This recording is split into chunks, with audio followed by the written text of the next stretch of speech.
കല്യാണം പെട്ടെന്ന് തന്നെ നടത്തി. സ്പീഡ് കൂട്ടിയിട്ടുണ്ടോ? അതൊന്നും കുഴപ്പമൊന്നുമില്ല. ഞങ്ങൾ വിയർത്താലും ഞങ്ങൾക്ക് ഭക്ഷണം കഴിക്കാൻ പറ്റത്തില്ല. അല്ലാതെ എന്റെ തലക്കടിക്കും തോന്നുന്നു. ഇല്ലില്ല, അന്യന്റെ വിയർപ്പോണ്ടല്ല, സ്വന്തം വിയർപ്പോണ്ട് ഭക്ഷണം കഴിക്കുന്നവരാ ഞങ്ങള്.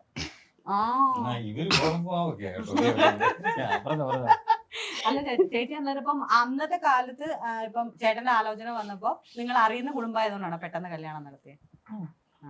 ചേച്ചി വേറെ ഒന്നും അന്വേഷിച്ചില്ലേ? ഞാൻ ചേച്ചിയോട് ചേച്ചിക്ക് വേറെ എവിടെയൊക്കെ ചോദിക്കാന്നല്ലോ. ചേച്ചിക്ക് ചേട്ടൻ വേറെ തിരുവനന്തപുരത്തൊക്കെ അല്ലായിരുന്നോ? അത് ചോദിക്കണ്ടല്ലോ, എല്ലാം പാട്ടല്ലേ. ചേച്ചിയെ കഥ പറഞ്ഞോ, ചേച്ചിയെ കഥ പറഞ്ഞു. ഇനി ചേച്ചിക്ക് അവിടെ ചേച്ചി ഇപ്പൊ പെട്ടേക്കുന്ന ഒരു ടൈം ലൂപ്പിലാ. ചേച്ചി പറ, ചേച്ചി പറ. ഇനി ഞാൻ ഒന്നും ചോദിക്കുന്നത്, ഞാൻ ഹൈലൈറ്റ് തന്നെ നോക്കിയോ. പെട്ട് രാജേട്ടാ വിളിക്കുന്നില്ല, അതൊന്നുമില്ല. പറഞ്ഞോ ചേച്ചി. അത് നിങ്ങൾ സ്പോട്ടിൽ കോമഡി അടിക്കുന്നവരല്ലേ? ചേച്ചി എന്നായിരുന്നു ചേച്ചി നാട്ടില് പാട്ട്? പെണ്ണ് കേട്ടാനില്ലെന്നാണോ? അല്ല, നല്ല സ്വഭാവമുള്ള നല്ല സ്വഭാവമുള്ള നീറ്റാളാ. ചേച്ചിക്ക് ഓക്കെ ആണെന്ന് അപ്പൊ തന്നെ തോന്നുന്നു. അപ്പൊ എന്നെ കെട്ടിക്കൊണ്ട് പോകുന്നു. ഇവിടെ കെട്ടിക്കൊണ്ട് പോകുന്നത് എത്ര ആൾക്കാരുണ്ടായിരുന്നു ചേച്ചി? ഈ വീട്ടിലേക്കല്ലേ കെട്ടിക്കൊണ്ട് പോകുന്നത്? എത്ര ആൾക്കാരുണ്ടായിരുന്നു? ആരുമില്ല, അച്ഛനും അമ്മയും ഞാനും. ആണോ? നിങ്ങൾ എത്ര മക്കളാ? ഞങ്ങൾ 4 പേര്. നിങ്ങൾ 4 പേര്. ചേട്ടന് മൂത്തത്? ഏറ്റവും മൂത്തത് ചേച്ചി ഉഷ, രണ്ടാമത്തെ തുളസി, മൂന്നാമത്തെ റെജി. ഇവരെ എന്നെ എടുക്കുന്ന ഇവരൊക്കെ? മൂത്ത ചേച്ചി കോട്ടയം മെഡിക്കൽ കോളേജിലെ അനാറ്റമി HOD ആയിരുന്നു. ഓ, മെഡിക്കൽ കോളേജ്. അടൂർ മെഡിക്കൽ കോളേജിൽ അനാറ്റമി HOD. അവിടെ പെൻഷനായിട്ട് ഇങ്ങോട്ട് പോകുന്നു. രണ്ടാമത് തുളസി ചേച്ചിയോ? നിലമ്പൂർ മാനവേദൻ ഹൈസ്കൂളിലെ ടീച്ചറാണ്. അവരവിടെ തന്നെ. ഹസ്ബൻഡും അവിടുത്തെ അധ്യാപകനാണ്. ചേട്ടൻ ഇറിഗേഷൻ ഡിപ്പാർട്ട്മെന്റിൽ എക്സിക്യൂട്ടീവ് എഞ്ചിനീയർ ആയിരുന്നു. ഡ്യൂട്ടി ഇരിക്കുമ്പോൾ തന്നെ BP കൂടി മരിച്ചുപോയി. അപ്പൊ അങ്ങനെ 4ാമത്തെ മഹാനായി. അത് തീർച്ചയായും ഷാജേട്ടനെ ഞാൻ ഇങ്ങനെ തമാശയൊക്കെ പറയുമെങ്കിലും ഷാജേട്ടനെ കാണുന്ന ഞാൻ നിങ്ങളുടെ എല്ലാ വീഡിയോസിലും മില്യൺസ് കിടന്ന വ്യൂ മാത്രമേ ഉള്ളൂ, ഒരുമാതിരിപ്പെട്ട എല്ലാത്തിലും. വിനോദേട്ടനും ഷാജേട്ടനും ഒരു അസാധ്യ കോമ്പിനേഷൻ ആണ്. അപ്പൊ ഷാജേട്ടൻ എൻ്റെ ഒരു നിങ്ങൾക്ക് ഈ കഴിഞ്ഞിട്ട് ഞാനൊരു ഇങ്ങനെ ഷാജേട്ടനെ ഇന്റർവ്യൂ ചെയ്യാൻ വേണ്ടി ഷാജേട്ടന്റെ പഴയ വീഡിയോസ് ഇങ്ങനെ കാണുവാണേ. അപ്പൊ ഇങ്ങനെ കയറി വന്നതിനകത്താണ് നിങ്ങൾ 10 ലക്ഷം കടന്നു. ആ 10 ലക്ഷം കടന്നാന്ന് നിങ്ങൾക്ക് 1 ലക്ഷം പ്രൈസ് മണി അടിച്ചു. അതൊക്കെ വെക്കണ അലമാര കാണിക്കാവോ?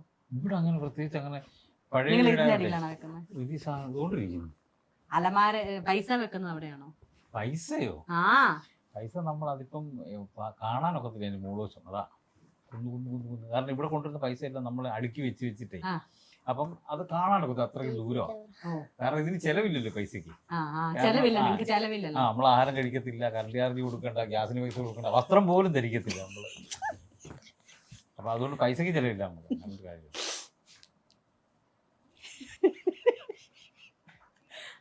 അവിടെ ടാക്സ് പിടിച്ചു കഴിഞ്ഞാൽ ബാക്കി പൈസ നമുക്ക് കിട്ടുന്നുള്ളൂ കേട്ടോ. പോട്ടെ. അത് എല്ലാ പ്രാവശ്യം നിങ്ങൾക്ക് ബമ്പർ അടിക്കുന്നുണ്ടല്ലോ. 1 ലക്ഷം വെച്ച് അടിക്കുന്നുണ്ടല്ലോ ചേച്ചി. 1 ലക്ഷം വെച്ച് അടിച്ചിട്ട് 50,000 രൂപ ബമ്പർ എന്ന് പറയുന്നത്. 50,000 ബമ്പർ. അപ്പൊ മറ്റേതോ ഗോൾഡൻ ബമ്പർ. ഗോൾഡൻ ബസർ അടിച്ചിട്ടൊക്കെ ചേച്ചിക്ക് എന്താ ചേച്ചി മേടിച്ചോണ്ട് തന്നേക്കുന്നേ? അവിടെ കിട്ടുന്ന പേപ്പർ വാരി കൊണ്ടുവരുന്നുണ്ട്.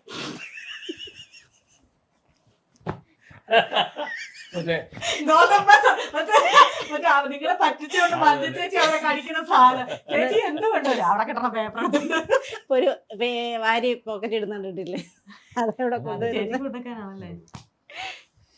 അത് പൈസയാണെന്ന് പറഞ്ഞ് തെറ്റിദ്ധരിപ്പിച്ചിട്ടാണ് ഒരു ജീവിതം മുഴുവൻ. അതെ, ഞാൻ എഴുതിയിടും 500, 100 എന്നൊക്കെ പൈസ പിടിച്ചു. നമുക്ക് അകത്തൊക്കെ ഒന്ന് നോക്കാം. യെസ്, ചേച്ചി. ചേച്ചിയോട് ഞാൻ കുറെ കൂടെ സംസാരിക്കാനുണ്ട്. ഷാജേട്ടൻ ഇങ്ങനെ തെളിഞ്ഞു തെളിഞ്ഞ് എല്ലാരും മറ്റേ ഞാൻ വെട്ടിക്കളഞ്ഞു. ചേട്ടാ, ഞാനിവിടെ വന്നപ്പോഴേ ഈ ഗിഫ്റ്റ് അല്ല ഇത് കണ്ടി ട്രോഫി, അച്ഛന്റെ ട്രോഫിക്കിടയിൽ മകന്റെ ഒരു ട്രോഫി. അപ്പോഴേ ഞാൻ ചോദിച്ച ചേച്ചിയോട്, മോൻ 10ലാണോ +1? ആരാന്ന് ഞാൻ ചോദിച്ചു. ആരാന്ന് ചോദിച്ചു. അപ്പൊ ചേച്ചി മോനാ. ഇത്ര വലിയ കൊച്ചുണ്ടോന്ന് ചോദിച്ചു. ചേട്ടനുണ്ടാവും, ചേച്ചി ഭയങ്കര എങ്ങായിട്ട്. ചേട്ടാ ഞാൻ അങ്ങനെയൊന്നും ചോദിച്ചിട്ടില്ല കേട്ടോ. ഇനി ആൾക്കാരൊക്കെ ഞാൻ അങ്ങനെ ചോദിച്ചത് ചേച്ചി ഞാൻ അങ്ങനെയല്ല കേട്ടോ ചേച്ചി ചോദിച്ചത്. ഞാൻ ചേച്ചിയെ കാണാൻ 1 2 3 4 ഇതെല്ലാം അല്ലേ? ആ ചേച്ചി ഭയങ്കര യങ്ങായിട്ടാ ഫീൽ ചെയ്യുന്നത്. ആ അതുകൊണ്ടാ പിണങ്ങാതെ നമുക്ക് അടുത്ത കൗണ്ടറിൽ നമുക്ക് എന്തെങ്കിലും സെറ്റ് ചെയ്യാം. ആണ്ടെ ഒരാൾ അതിലെ പോയിട്ട് ഇതിലേ വരുന്നത് മാജിക്. ഓ മാജിക്, ഇവിടെ ഒന്ന് മാജിക് കാണിച്ചേ. ഇതാണല്ലേ 3 പ്രാവശ്യത്തെ മഴവിൽ ബെസ്റ്റ് പെയർ. ഇതിന്റെ ഒരു പേർ എന്ത് ചെയ്യുന്നേരം അപ്പം മറ്റെടുത്തേക്ക് വിനോദേട്ടൻ ഇങ്ങോട്ട് വന്നിട്ടുണ്ടോ ചേച്ചി? എപ്പോഴും ഇവിടെ വന്നിട്ടാ ഞങ്ങൾ അങ്ങോട്ട് പോകുന്നത്. ഓ ഹോ ഹോ അവൻ വണ്ടിയായിട്ട് വരുന്നുണ്ട്. ബെസ്റ്റ് മെയിൽ പെർഫോമർ ഇരിക്കുന്നുണ്ടോ? അത് തന്നെ ആ പിടിച്ചത് തന്നെ. ബെസ്റ്റ് മെയിൽ ഭയങ്കര സംഭവമാണ് കേട്ടോ. ഞങ്ങൾക്കറിയാലോ. കോപം ഉണ്ടാന്ന് പറഞ്ഞാ വിറപ്പിക്കുക. ഞാനിവിടെ മറ്റേ നമ്മളിവിടെ ടങ് ടെസ്റ്റ് കഴിയാൻ വേണ്ടി 2 നോട്ടൊക്കെ എടുത്തോണ്ട് ഇത്രയും ഗിഫ്റ്റേ ഉള്ളൂ അല്ലല്ലോ? ഇത് കൂടുതൽ കിട്ടി കൊറേ ഉണ്ട്. അതെല്ലാം എടുത്ത് ബാഗിനകത്താക്കി അവിടെ കിട്ടിയിരിക്കുന്നു. ഇതാണല്ലോ നിങ്ങളുടെ കല്യാണ ഫോട്ടോ. ഇത് മൂത്ത ചേച്ചി, ഇത് ഇളയ ചേച്ചി, ഇത് ചേട്ടൻ. 23/4/2006 കല്യാണം കഴിക്കുന്നത്. അപ്പൊ ഞാൻ എത്രാം ക്ലാസ്സിലാന്ന് പറയാമോ? +2. സ്കൂളിൽ പോയിട്ടുണ്ടോ? അവിടെ ഞാൻ സ്കൂളിലൊക്കെ പോയിട്ടുണ്ട്. +2. ഇതാണ് അച്ഛനും അമ്മയും. ഓക്കെ. ചേട്ടൻ അന്ന് എന്നെ കണ്ടപ്പോ പറഞ്ഞു ഒരുപാട് വായിക്കുവാന്ന് പറഞ്ഞല്ലേ? ചേട്ടൻ വായിക്കുമെന്ന് പറഞ്ഞു. ഇപ്പൊന്നുമില്ല. അന്ന് നമ്മള് കൊറേ ഫ്രീ ടൈം ഉണ്ടായിരുന്നു.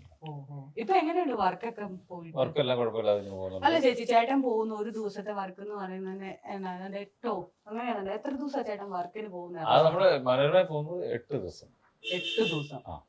8 ദിവസം അപ്പൊ ചേച്ചി പിള്ളേരെ കൊണ്ട് ഒറ്റയ്ക്ക് ഇവിടെ നിൽക്കുവോ? ഞങ്ങൾ 3 പേരല്ലേ, ഒറ്റയ്ക്കല്ലല്ലോ. ഒരു കാള രണ്ടുകൂടെ പോകുന്ന പോക്ക് കണ്ടോ എന്ന് പറഞ്ഞേ. ഞാൻ ബസ് പഠിക്കട്ടെ. ഇതൊക്കെ എന്റെ കൂടെ ഞാനൊരു ബസ് പഠിക്കട്ടെ. നല്ലൊരു കോമഡി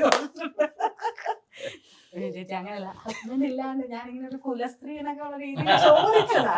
പക്ഷെ എന്നെ തകർത്തല്ലേ? കുലയില്ല, കുട്ടിക്ക് കുല അറിയില്ല. അച്ഛയുടെ വീഡിയോ ആദ്യം കണ്ടത് ഏതാ? എല്ലാം കണ്ടിട്ടുണ്ട്. അല്ല കണ്ടിട്ടോ ഏറ്റവും കൂടുതൽ ചിരിച്ചത് ഏതാ? ഗോവകുണ്ട. നമ്മളൊക്കെ ഗോവകുണ്ട ഫാൻസാണ്. ഞങ്ങൾ ഗോവകുണ്ട തോട്ടത്തിൽ തുമ്പി ഞാൻ ഗോവകുണ്ട. അച്ഛൻ സൗണ്ട് അടിക്കുമ്പോ ടിവിയിൽ ഇരിക്കുമ്പോ ചിരി വരും. അത് അച്ഛനല്ലേ പറയുന്നേ? ഞങ്ങളെ സംബന്ധിച്ച് ചേട്ടനൊരു ആർട്ടിസ്റ്റാ. ഞങ്ങളെ സംബന്ധിച്ച് ഷാജി എന്ന് പറഞ്ഞാൽ ഇപ്പൊ ഞാൻ പറയും, ഈ ഒരു ഗോവകുണ്ട പ്രസിദ്ധമായ അതിനുശേഷം എല്ലാവരും ഇങ്ങനെ ഷാജി ചേട്ടനെ കുറിച്ച് ഇങ്ങനെ അന്വേഷിച്ചു വന്നപ്പോഴാണ് നമ്മൾ അറിയുന്നത്. മറ്റേ നമ്മളെ സംബന്ധിച്ച് ഒരു പെർഫോം ചെയ്യുന്ന ഒരാളാണ്. അയാൾ പെർഫോം ചെയ്യുമ്പോൾ നമ്മൾ ഓട്ടോമാറ്റിക്കലി ചിരിക്കും. മാനറിസങ്ങളും കാര്യങ്ങളും കൗണ്ടറും വരുമ്പോൾ.